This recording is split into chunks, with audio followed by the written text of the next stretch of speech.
Merci pour tous vos messages. Depuis les 2 premières vidéos, je vois une vraie prise de conscience. Et ça, c'est déjà un premier pas. On a vu 2 choses importantes, que nos enfants ne sont pas vraiment préparés au monde qui arrive et que l'histoire qu'ils entendent façonne directement leur confiance et leur vision du monde. Aujourd'hui, je vais vous montrer quelque chose de très concret. La différence entre 2 futurs. Imaginez 2 jeunes, même âge, même environnement, mêmes opportunités, mais pas la même conscience. Le premier grandit sans repères solides. Il ne connaît pas vraiment son histoire. Il doute de lui. Il suit les autres. Il cherche sa place. Plus tard, il évite les responsabilités. Il pense petit. Il subit les décisions. Et ça, ce n'est pas juste une impression. Écoutez bien. Même sa réflexion est faussée. Parce qu'il ne réfléchit plus à partir de son identité fondamentale, mais il réfléchit à partir d'une identité pseudo qui devient son identité et il fonctionne avec cela. Qu'est-ce que vous aviez expliqué entre-temps avec le concept de l'aliénation? Exactement, c'est ce qu'on appelle l'aliénation identitaire. Quand on perd son identité, on perd sa capacité à agir. On subit. Maintenant, le deuxième jeune, lui, il a été préparé tôt. Il comprend d'où il vient.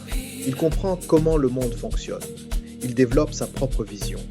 Et plus tard, il ose, il décide, il influence, il construit. La différence entre ces 2 jeunes, ce n'est pas l'intelligence, ce n'est pas la chance, c'est ce qu'on leur a transmis.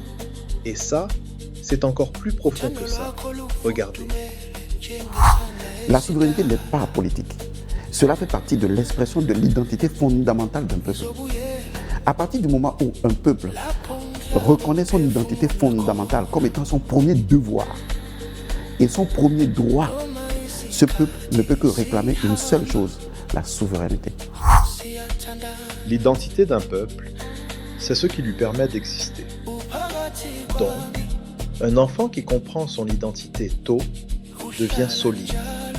Et là, il faut être honnête. Aujourd'hui, cette responsabilité, elle est entre nos mains. Pas dans 10 ans, pas plus tard, maintenant. Parce que chaque génération est portée par une vision. Écoutez bien ça.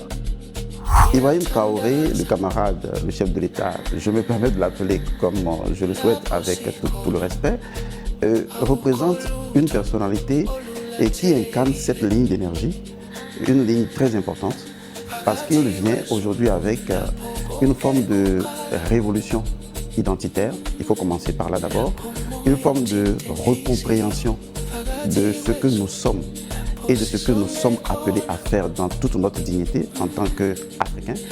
Il faut apprendre à analyser l'esprit des gens et non seulement leur personnalité physique. Et quand je l'entends parler, même s'il n'arrive pas à tout exprimer, au-delà de ce qu'il dit, il y a l'impensé de ce qu'il pense et de ce qu'il dit, on sent une personne qui a envie d'amener les Africains à une autre réalité, autre que celle qu'on a par le passé, à couper les ponts avec un passé qui nous a totalement conditionnés, qui nous a bluffés et lobotomisés. Toutes les grandes civilisations ont formé leurs leaders très tôt. Donc la vraie question c'est, est-ce qu'on fait pareil ou pas? C'est exactement pour ça que mon livre, Africain et fier, édition jeunesse, est pensé comme un outil. Pas juste pour lire, mais pour construire un état d'esprit. Un livre qui permet à un jeune de comprendre son identité, développer sa conscience, se préparer au monde réel. Ce livre ne promet pas de miracle, mais il fait quelque chose d'essentiel. Il plante les bonnes graines. Et comme on dit chez nous, on ne nourrit pas la poule le jour du marché.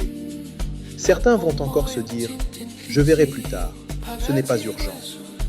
Mais la réalité, c'est que, pendant que vous attendez, le monde, lui, continue d'influencer votre enfant, tous les jours. Dans la prochaine vidéo, je vais vous montrer quelque chose de concret. Comment vous pouvez donner à votre enfant ses bases dès aujourd'hui, avec un support simple, accessible, adapté à leur âge. Et je préfère être transparent avec vous. Le livre sera disponible dans le cadre de ce lancement avec une promotion spéciale qui aura une durée limitée dans le temps. Je vous en dirai plus très bientôt. En attendant, Vous pouvez toujours télécharger l'extrait gratuit. C'est cadeau. Lisez-le avec votre enfant et observez sa réaction, ses questions, sa manière de réfléchir. Parce qu'au final, le futur de l'Afrique ne se décidera pas demain. Il se prépare aujourd'hui et il commence avec eux.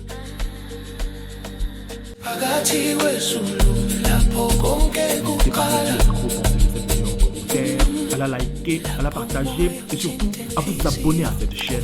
C'est pas encore fait pour une Afrique libre, digne et prospère. La poésie catissime.